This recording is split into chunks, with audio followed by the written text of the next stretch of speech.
दर्शक नमस्कार, तिब्बत टिभीको नेपाली प्रसारणमा स्वागत छ।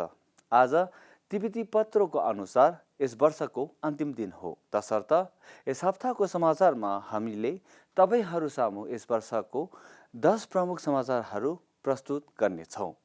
सुरु गरौँ यस वर्षको 10 प्रमुख समाचारहरू संक्षेपमा।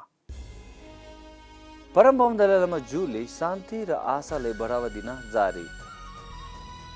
विश्वले परमभवन दलाई लामा ज्यूको 26औं जन्मदिनको आयोजना। तिब्बती कैदीहरू धेरै गम्भीर स्वास्थ्य अवस्थामा। चीनले कयौं तिब्बतीहरूलाई मनमानी तरिकाले गिरफ्तारी तीव्र बनाए। चीनले धार्मिक दमन, बुद्धको मूर्ति भत्काउने र तिब्बती गुम्बाका विद्यालयहरूबाट कयौं तिब्बतीहरूलाई गिरफ्तार र विभिन्न जेल सजाय। पेन्चेन लामा ज्यू 32 वर्ष पुग्नुका साथ तिब्बती र तिब्बत समर्थकहरूले उनको रिहाईको माग गर्न जारी।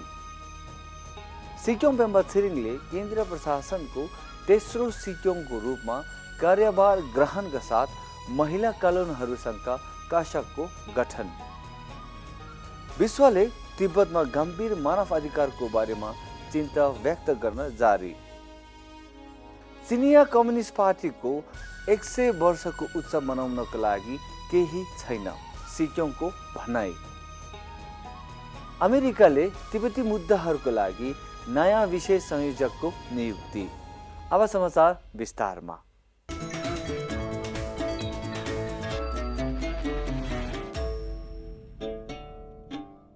सम्मेलन, सेमिनार र बैठकहरूको अध्यक्षतादेखि शिक्षा दिने र उहाँका शोक र बधाई सन्देशहरू पठाउनका साथै परमभवन ज्यू यस महामारीको बीचमा पनि प्रेम र करुणाको सन्देश प्रवर्धन गर्न र खाँचोमा परेका मानिसहरूलाई चन्दा प्रदान गर्न सक्रिय र व्यस्त रहनुभएको थियो। गत वर्षको मार्चदेखि परमभवन दलाई लामा ज्यूले 24 भन्दा बढी अवसरहरूमा खुशी र नैतिकतादेखि लिएर सङ्कटको समयमा आशा र साहसले बढावा दिने विषयहरूमा विश्वव्यापी नागरिकहरूसँग कुराकानी र संलग्न हुनुभयो। परमभवन ज्यूले आफ्ना अनुयायीहरूलाई लगभग 18 विभिन्न अवसरहरूमा अनलाइन शिक्षाहरू पनि प्रदान गर्नुभएको थियो। परमभवन ज्यूले सम्बन्धित सरकारका नेताहरूलाई पत्र लेखेर प्राकृतिक प्रकोप पीडितहरूका लागि प्रार्थना गर्नुभएको थियो र आर्चबिशप डेस्मन्ड टुटु, आदरणीय थिग नक हन, अमेरिकी सेनेटर बब डोल र दक्षिण अफ्रिकाका पूर्व राष्ट्रपति FW de क्लर्क जस्ता व्यक्तित्वहरूको निधनमा शोक प्रकट गर्नुभएको थियो। विश्वभरका मानिसहरूले जुलाई महिनामा 14औं दलाई लामा ज्यूको 26औं जन्मदिन मनाएका थिए। यस शुभ अवसरमा केन्द्रीय तिब्बती प्रशासनले परमभवन ज्यूलाई समर्पित सांस्कृतिक प्रस्तुति र गीतहरूसहित एक आधिकारिक समारोहको आयोजना गर्नुभएको थियो। यस अवसरमा तिब्बती धार्मिक परम्पराका प्रमुखहरूले परमभवन दलाई लामा ज्यूलाई शुभकामना सन्देश पनि पठाएका थिए। भारतीय प्रधानमन्त्री नरेन्द्र मोदी, अमेरिकी सदनका सभामुख नेन्सी पेलोसी, अमेरिकी विदेश मन्त्री एन्टोनी ब्लिङ्कन, ताइवानका राष्ट्रपति छाई इङ वेन, दक्षिण अफ्रिकाका राजकुमार मंगुसुतु बुथेलिजी लगायत विश्वका नेताहरूले परमभवन ज्यूले जन्मदिनको शुभकामना दिनुभएको थियो।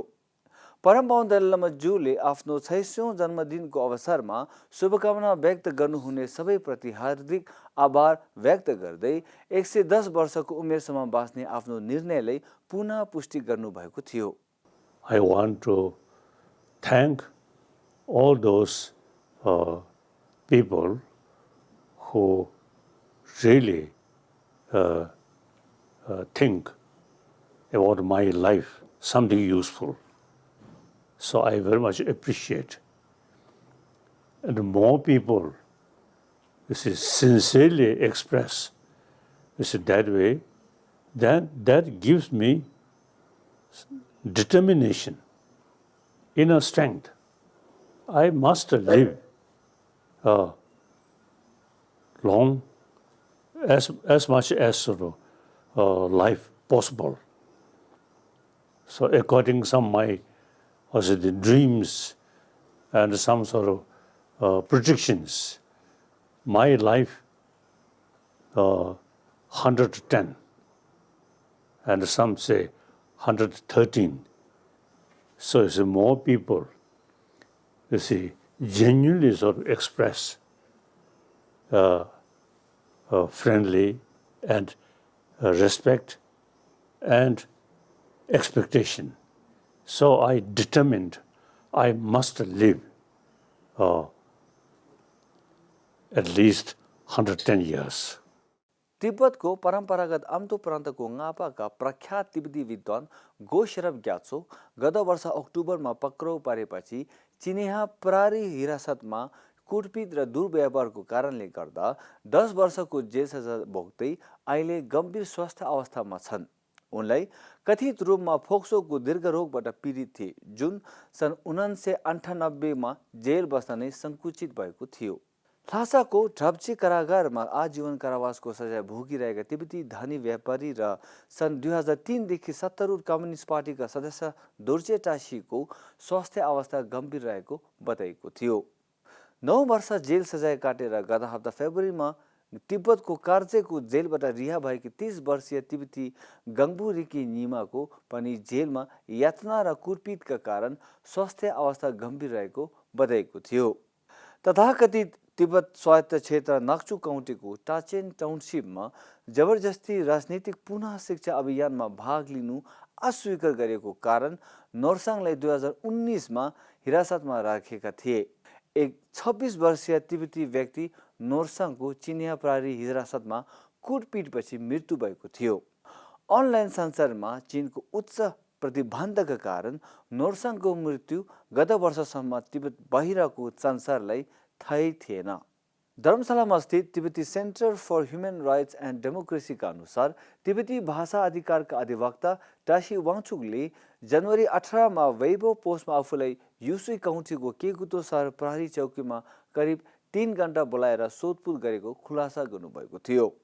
चिनिया संविधान र क्षेत्रीय राष्ट्रिय स्वायत्तता कानुनमा ग्यारेन्टी गरिएको तिब्बती भाषा र संस्कृतिको संरक्षण र प्रवर्धन गर्न असफल भएको भन्दै स्थानीय चिनी अधिकारीहरू विरुद्ध मुद्दा दायर गर्ने प्रयास गरेकोमा 5 वर्षको जेल पाएपछि टासीलाई 28 जनवरी 2021 मा रिहा गरिएको थियो। चिनिया अधिकारीहरूले तिब्बतको परम्परागत आम्दो प्रान्तका 51 वर्षीय तिब्बती घुमन्ते टासी ग्याललाई 2015 मा परमपावन दलाइलामा ज्यू र केन्द्रीय तिब्बती प्रशासनलाई वीचाटमा तिब्बत सम्बन्धी जानकारी साझा गरेको आरोपमा 1 वर्ष जेल सजाय सुनाएको थियो। अप्रिल महिनामा तथाकथित तिब्बती स्वायत्त क्षेत्रको डिरु काउन्टी नाक्चुमा निर्वासनमा रहेका आफन्तहरूसँग सम्पर्क गरेको आरोपमा धेरै तिब्बतीहरूलाई चिनिया अधिकारीहरूले पक्राउ गरेको थियो। खाम प्रान्तको कार्जेबाट पनि करिब 20 वा 30 भन्दा बढी तिब्बतीहरूलाई पक्राउ गरेको थियो। जुलाईमा उत्तर पूर्वी तिब्बतको ङापा काउन्टीको टोत्सिक गुम्बाबाट कोन्मे नामक 45 वर्षीय भिक्षुलाई चिनिया अधिकारीहरूले पक्राउ गरेका थिए, तर उनको पक्राउको कारण भने पत्ता लगाउन सकेको थिएन। ह्युमन राइट्स वाचले जारी गरेको प्रतिवेदनका अनुसार गत वर्ष तेङटो गुम्बामा चीनको क्रैकडाउनपछि 4 तिब्बती भिक्षुहरूलाई असाधारण रूपमा कठोर सजाय दिएको थियो। सेप्टेम्बर 2020 मा तिब्बतको सिरसुर काउन्टीमा चिनिया अधिकारीहरूले स्वेच्छाचारी रूपमा पक्राउ गरी हिरासतमा राखेपछि एक तिब्बती भिक्षु तेन्जिन दार्के बेपत्ता भएका छन्। हिरासतमा लामो समयसम्म यातनाका कारण चोटपटक भोगेपछि तिब्बतको नाक्चुबाट ढोङ्गे नामक एक तिब्बती व्यक्तिको स्वास्थ्य अवस्था मृत्यु नजिक रहेको पनि स्रोतले रिपोर्ट गरेको थियो। गत वर्षको डिसेम्बर महिनामा तिब्बतको खम डाकोमा रहेका 49 फिट अग्लो बुद्धको प्रतिमा र 45 वटा ठूला प्रार्थना मान्नेहरू लगायत विद्यालयहरू भत्काएपछि चिनिया सरकारले तिब्बतमा धार्मिक दमन बढाएको पुष्टि गरेको थियो।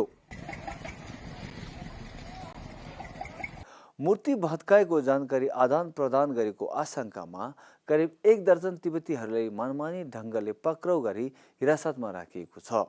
यस क्षेत्रका अन्य 4 तिब्बतीहरूलाई जनवरीमा डाको गुम्बामा रहेको 30 फिट अग्लो मैत्रीय मूर्ति भत्काएको तस्विर र भिडियोहरू भेटिएपछि पक्राउ गरेको थियो। गत वर्ष जुलाईमा गान्जु प्रान्तमा यसै घटनाले गर्दा स्थानीय अधिकारीहरूले खर्माग नामक एक तिब्बती गुम्बालाई जबरजस्ती बन्द गरी भिक्षु र भिक्षुणीहरूलाई पोसाक नलगाउन आदेश दिएर हटाएको थियो।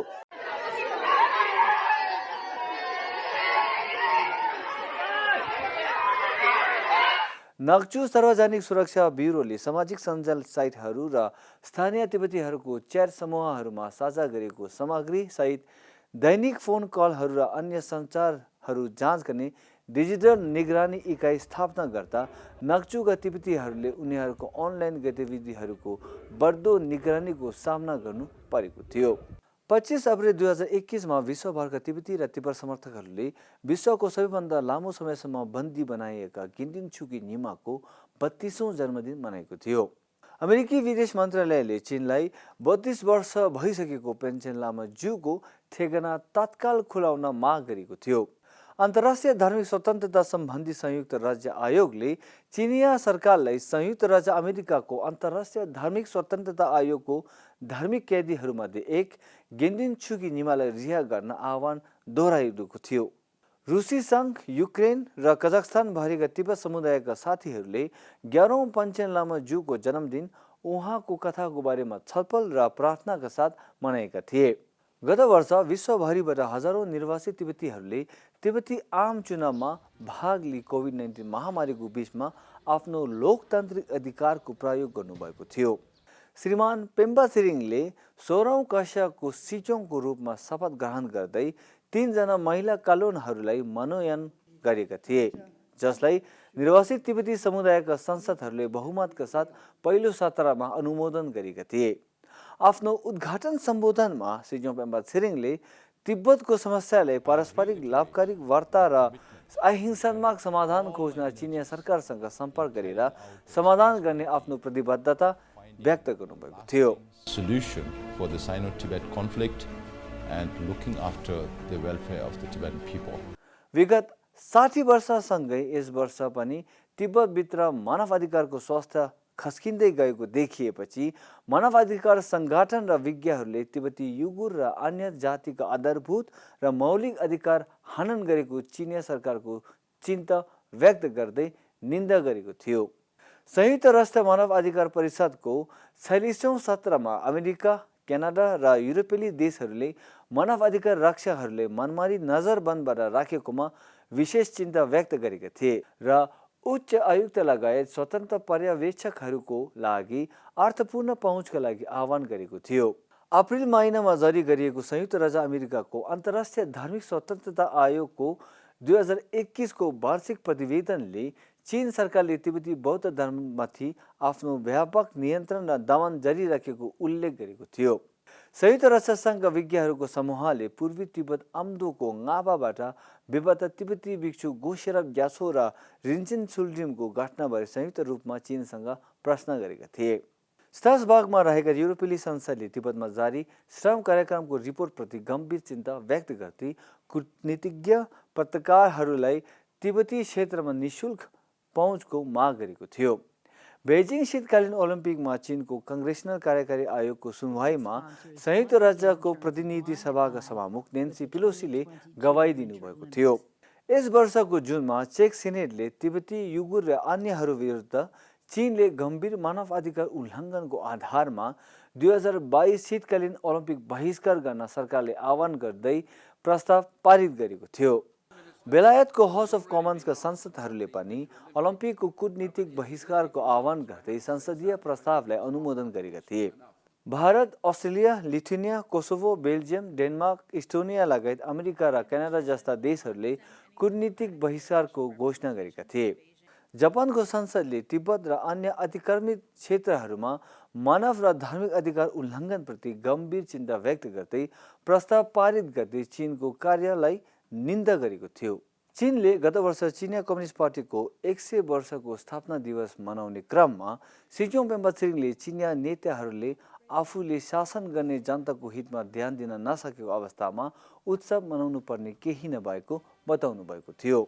정권의 잔해기 즉 시대 중요하다 수술 병세기 미디가 들이야 언데와 룩투웨이나 아닌가 저리 쉐어지래 근데지기 투주 마사지 봐도 언가가 저리 쉐야기 아니 네법식 통국민도 신슈에 गत वर्षको डिसेम्बर महिनामा अमेरिकी विदेश मन्त्री एन्थनी ब्लिङ्कनले नागरिक सुरक्षा, प्रजातन्त्र र मानव अधिकारका लागि उपसचिव उज्रा जयालाई तिब्बती मुद्दाहरूका लागि विशेष संयोजकको रूपमा घोषणा गर्नुभयो। आफ्नो बधाई पत्रमा परमपवन ज्यूले उपसचिव जियाले तिब्बती जनताको अवस्था सुधार्न महत्त्वपूर्ण योगदान पुर्याउने विश्वास व्यक्त गर्नुभएको थियो। यसैका साथ वर्षभरिको 10 प्रमुख समाचारहरू यति नै। तपाईहरूको यस वर्षको लोसार मङ्गलमय होस् र अहिलेसम्म साप्ताहिक नेपाली समाचार हेरी मलाई समर्थन गरिदिनु भएकोमा धेरै धेरै धन्यवाद। हस्त मलाई आज्ञा दिनुहोला। नमस्ते, टसिदेले।